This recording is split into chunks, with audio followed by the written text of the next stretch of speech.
پھر ان کے بعد ہم نے موسیٰ اور ہارون کو اپنی نشانیاں دے کر فرعون اور اس کے سرداروں کے پاس بھیجا، تو انہوں نے تکبر کیا اور وہ گناہگار لوگ تھے۔ تو جب ان کے پاس ہمارے ہاں سے حق آیا تو کہنے لگے کہ یہ تو کھلا جادو ہے۔ موسیٰ نے کہا کیا تم حق کے بارے میں جب وہ تمہارے پاس آیا یہ کہتے ہو کہ یہ جادو ہے، حالانکہ جادوگر فلاں نہیں پانی کے؟ وہ بولے کیا تم ہمارے پاس اس لیے آئے ہو کہ جس راہ پر ہم اپنے باپ دادا کو پاتے رہے ہیں اس سے ہم کو پھیر دو، اور اس ملک میں تم دونوں ہی کی سرداری ہو جائے، اور ہم تم پر ایمان لانے والے نہیں ہیں؟ اور فرعون نے حکم دیا کہ سب کامل فن جادوگروں کو ہمارے پاس لے آؤ۔ چنانچہ جب جادوگر آئے تو موسیٰ نے ان سے کہا کہ جو تم کو ڈالنا ہو ڈالو۔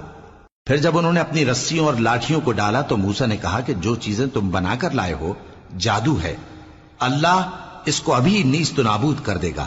اللہ شریروں کے کام سنوارا نہیں کرتا، اور اللہ اپنے حکم سے سچ کو سچ ہی کر دے گا، اگرچہ گناہگار برا ہی مانے۔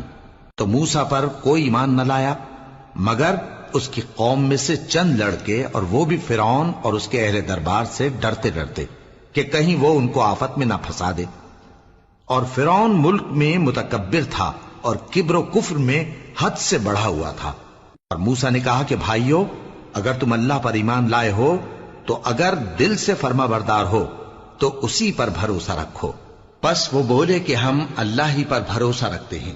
اے ہمارے پروردگار، ہم کو ظالم لوگوں کے ہاتھ سے آزمائش میں نہ ڈال، اور اپنی رحمت سے ہمیں قوم کفار سے نجات بخش۔